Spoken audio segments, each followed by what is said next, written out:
நம்முடைய வேட்பாளர் அவர்கள் இந்த பகுதியில் இருக்கக்கூடிய மக்களுக்காக தன்னுடைய தொகுதி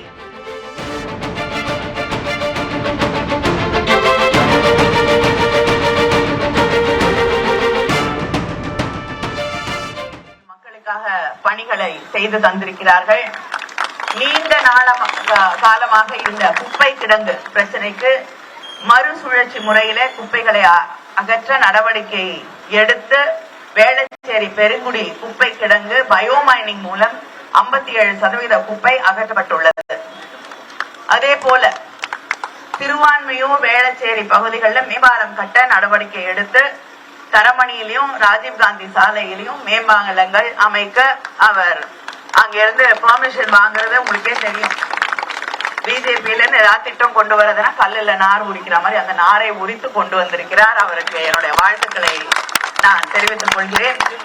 நம்முடைய தேர்தல் அறிக்கையில பல ஆண்டுகளாக தாமதப்படுத்தப்பட்டுள்ள வேளச்சேரிக்கும் புனித தோமையர்மலை ரயில் நிலையத்திற்கும் இடையிலே ரயில்வே கேட் பணிகள் விரைவிலே முடிக்கப்படும் என்பதை நான் தெரிவித்துக் கொள்கிறேன்.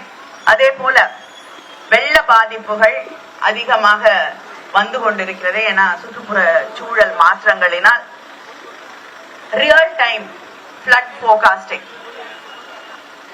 நடந்து கொண்டிருக்கக்கூடிய அந்த நேரத்திலே வெள்ள கண்காணிப்புக்கான தொழில்நுட்பத்தை நம்முடைய சென்னையிலே மற்றும் அதிகமாக வெள்ளம் பாதிக்கக்கூடிய பகுதிகளிலே உருவாக்குவோம் என்று நம்முடைய முதலமைச்சர் அவர்கள் தெரிவித்திருக்கிறார்கள். விரைவிலே அதுவும் செய்யப்படும் என்பதை நான் தெரிவித்துக் கொள்கிறேன்.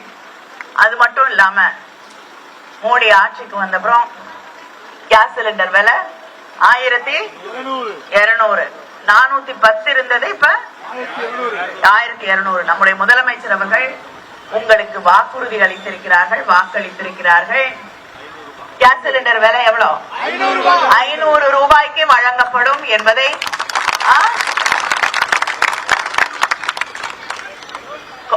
தேர்தலுக்கு குறைச்சிருக்காங்க. அதுவும் என்னைக்கு? மகளிர் தினத்தன்னைக்கு குறைச்சிருக்காங்க. என்னமோ மகளிர்னா சமையலுக்கு மட்டும்தான் இல்லையா? மகளிர் தினத்தன்னைக்கு மகளிரை மதிக்கக்கூடிய வகையில வேற எதுவும் செய்ய முடியாது.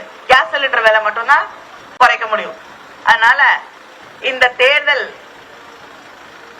அவங்க நிறைய விஷயம் திடீர்னு பிரதமருக்கு தமிழ்நாட்டு மேல அக்கறை வந்திருக்கு, தமிழ் படிக்கணுங்கிறாரு.